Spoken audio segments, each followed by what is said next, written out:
If you love playing MTGO, please make sure you check out my sponsors in the description below. Mana Traders, I've got a sweet discount code. Just head there and you can start playing whatever deck you want. Hey everyone, Matt from Total MTG here and welcome to the first deck tech of the week. It's Monday. So before I get on with today's rotation proof deck, I did a sweet 4,000 giveaway last week and you still got time to enter. It doesn't close till this Thursday. So the links will be below. I've got 3 great prizes. So go down there. It's a clean competition, easy to enter, free to enter. Links are in the description. It was in my latest deck tech, which was a modern deck tech. So if you haven't seen it, why not? Go and check that video as well. But yep, links in the below in the description for a Gleam giveaway. Sweet, sweet prizes in conjunction with my sponsors, Mana Traders. So let's get on to today's standard rotation proof deck that I've got for you. It's green, black, control. You know I love a control brew, so I try and do it in all the colours. So, you know, everyone likes playing different colours.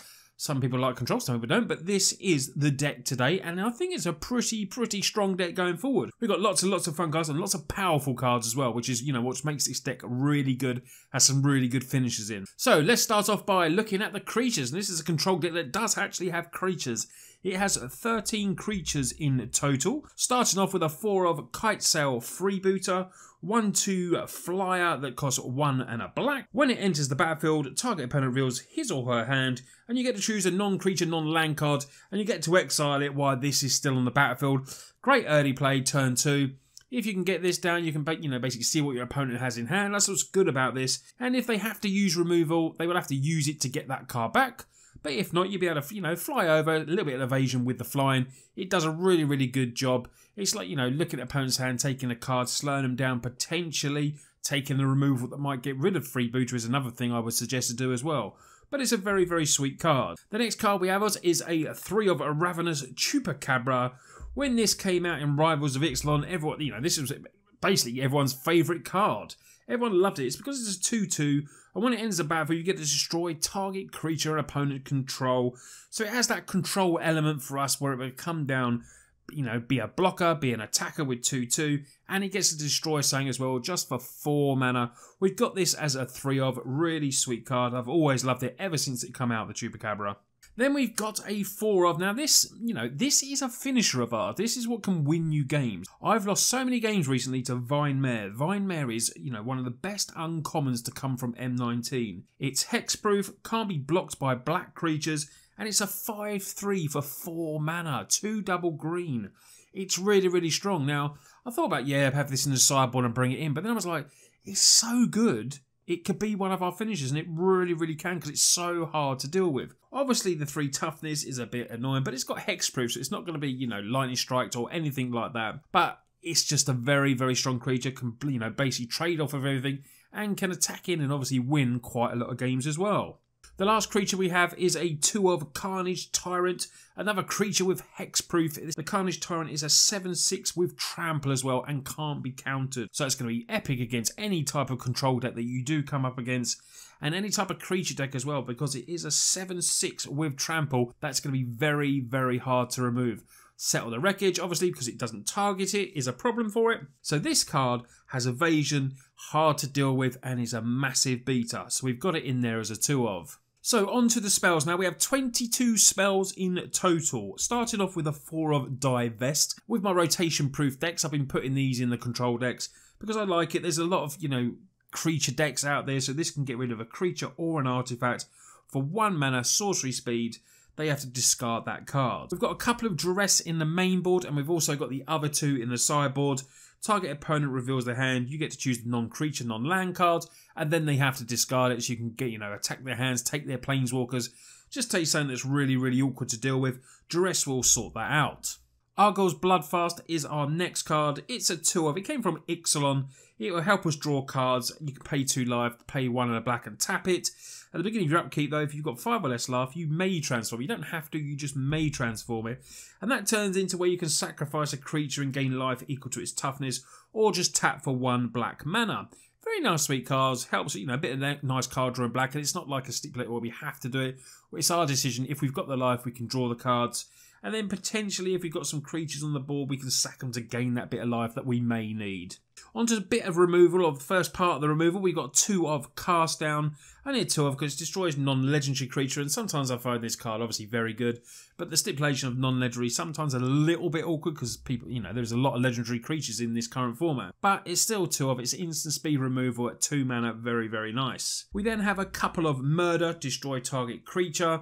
No stipulations with this one, it just destroys them, 1 double black. We then have 3, the best removal for me in Standard, possibly still now and will be after rotation, is Vraska's Contempt. You get to exile target creature or planeswalker and you gain life for 4 mana at instant speed. This could be a 4 of and may eventually go up to 4, I'm not too sure, but at the moment it's in there as a 3 of.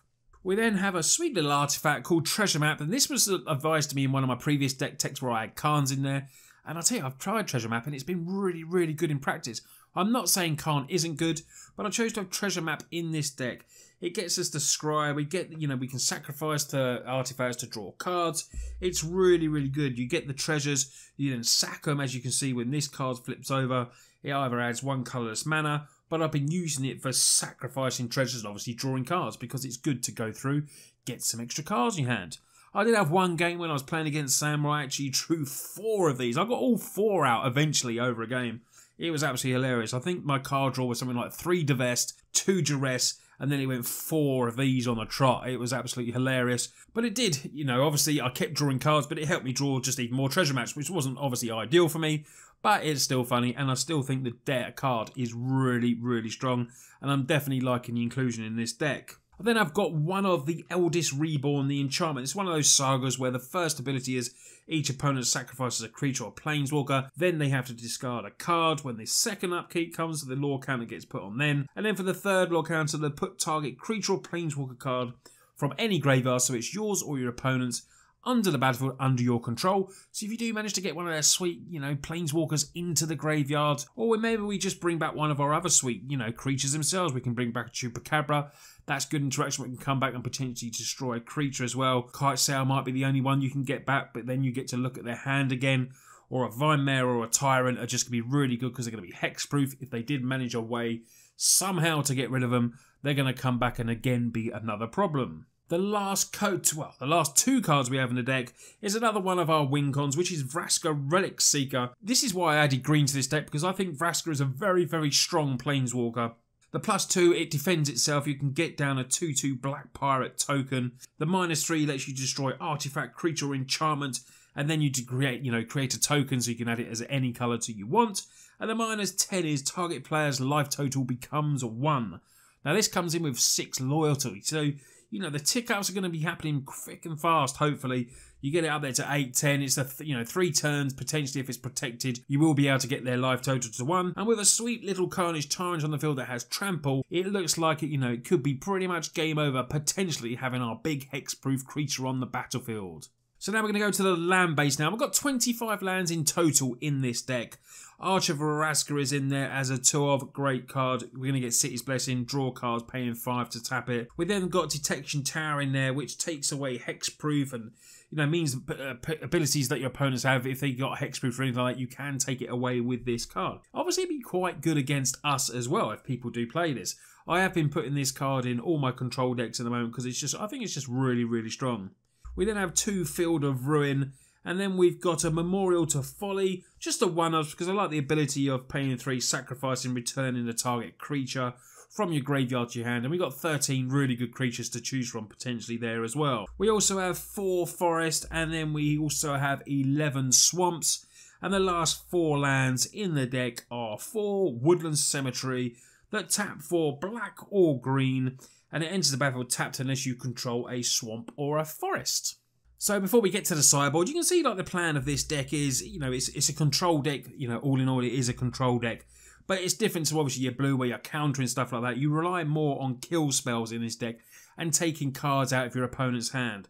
But planting the green in does give us some very sweet creatures in Vine Mare, Carnage Tyrant, and a very, very strong planeswalker in Vraska. And I do feel this is a pretty strong deck that you could definitely use going forward into the next format. So let's have a look at the sideboard now, starting off with a 2 of Josu Vesh Lich Knight. 4/5, 2 double black. When it enters the battlefield, if it was kicked, and the kicker is 6, so the kicker is massive on this. It can just obviously be a 4/5 for 4, which is very good stats and will block and attack and do what it needs to do.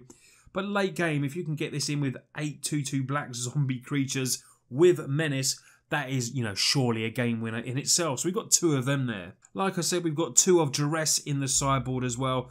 And to attack any sort of graveyard shenanigans, we've got 2 sentinel totems. 2 naturalize, destroy target artifact enchantment, instant speed, the green removal, 1 and a green. Very nice there. And as an artifact, we've got 2 sorceress spyglass that can, we can help attack really hard cards like planeswalkers, anything that we're coming up against with the sorceress spyglass. And this is a card definitely that's seen play in other formats and has definitely rised in a bit of price. Crushing Canopy is there as a tool to help us deal with flyers, but it also has the ability that we can choose to destroy target enchantment.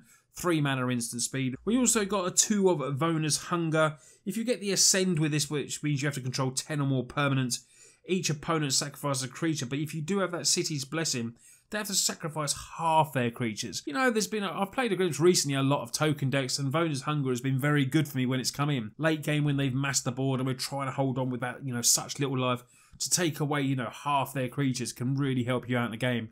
And sometimes that is all you need. The last card in the sideboard is an extra Eldest Reborn, because I really do like this card, and I've been trying to fit 2 in my control decks in here, but it's just not worked out having 2 in there. But sometimes bring it in from the sideboard when you can get rid of something else around the same sort of mana cost. It's been pretty sweet, but I do like potentially sometimes the other one coming in when you're playing, planeswalker heavy decks or decks that are just playing, 1 big creature at the end. This is a great play to play when they have that big creature on there because, they have to sacrifice it. So if we're coming against, people that are playing Carnage Tyrant, Eldest Reborn sometimes, is a very good card against Carnage Tyrant because it has hexproof. We don't target, we target the opponent, which means they have to sacrifice it. And if they've got a really good planeswalker instead, we get to take that, and maybe with the 3rd law counter, we can use it for ourselves and potentially win a game with their own card. So that is the first deck tech of the week, guys. Let me know what you think. Green-black control, a control deck that's a bit different. I really do like making these different types of control decks. It is my favourite, type of way to play. But as you know from my deck techs, I do everyone. But, this for me, green-black control, I always seem to try to make it work. I've even tried it in Modern as well. And when I played Tron in Modern as well, I tried green-black Tron. That was really, really fun to play. So, the colours of green and black, I really do like. And they just go so well together. Shenanigans with graveyards. There's always lots of kill spells, hexproof. It just bodes well for a control deck, which I hope you feel like this deck is. Any suggestions? Or I know a lot of you have been making the decks that I've been doing from Deck Tech. It's been great to hear how good you've been doing with the decks. It makes me feel like I'm building them, pretty well because you're having good results with them. I'm getting messages all the time about that. So I really do appreciate that. Don't forget, if you are new, hit the subscribe button and the competition, the 4,000 sub giveaway. We'll soon be up to 5,000 subs now, so that will be the next video probably coming very, very soon. Anyway, the next video for this week will be out on Thursday. It'll be another sweet deck tech for you all. You lot take care, and I'll see you on Thursday.